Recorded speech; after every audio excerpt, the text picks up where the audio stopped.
The 1971 film A Clockwork Orange, directed by Stanley Kubrick, represents a powerful synthesis in the craftsmanship of filmmaking, such as camera angles, color especially, and cinematography, as well as the movement of action.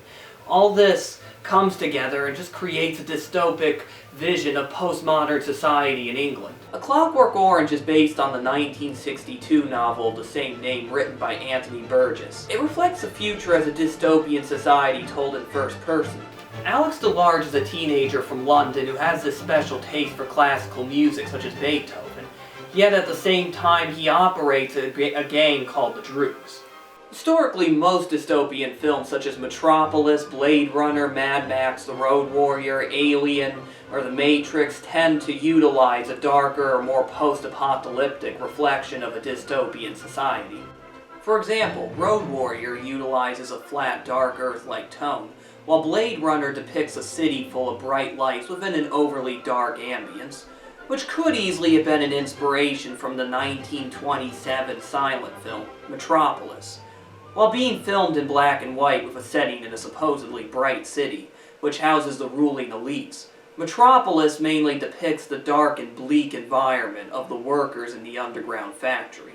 Alien is filmed in an environment that is more monochromatic. The Clockwork Orange breaks from the tradition of portraying a dystopian society to the other extreme of the color pendulum. While the furniture, costumes, and interior design throughout the film are rendered in bright colors, for example, orange, red, and yellow. However, unlike, let's say, The Fifth Element, these colors do not reflect a happier or more optimistic society. In fact, these colors aggressively come out at the viewer's eye to create a stark, aesthetic, and downright invasive atmosphere. The colors could not only make the audience members feel like they could go blind, they capture an intense feeling of claustrophobia and discomfort, especially during the sexual moments. Staged inside the homes of wealthy collectors of art objects, the colors of the walls, clothing, and objects in the room create a synchronicity when sex meets art. The colors red and orange are traditionally used to represent no other than sex. Near the beginning of the film, as Alex and his droogs break into the home of the house is portrayed as a modern art gallery of the wealthy writer Mr. Frank Alexander to beat him and rape his wife, Mary. Red is mixed with orange as the color of Mr. Alexander's typewriter, as well as the numerous books on the shelves. At the same time, the long nose that is a part of Alex's face mask is painted in red. The writer's bathrobe is fabricated with red blended in white. Mary is entirely dressed in bright red along with her belt and even her slippers, symbolizing her status as a sexual object to Alex. In a later scene, we see that Alex's next victim, the wealthy cat lady, has red hair. The carpet she lies on as she faces her death is a dark red. On some of the many paintings the cat lady owns, there are drawings of naked women incorporating an element of red into it. One of them has a lady with orange-red pants, while the other work portrays a woman with a red mouth bandana with white polka dots and reddish-pink breast. Shortly after Alex murders the cat lady, there's a shot of two mouths, both predominantly a mix of orange and red. Toward the end of the film, when Alex is back at the writer's house, he is dressed in the same red and white bathrobe the professor wore in the earlier assault scene, while the professor is wearing an orange and yellow sweater. In fact, this dynamic of having Alex wrapped in the same robe as his prior victim indicates that the tables are turning.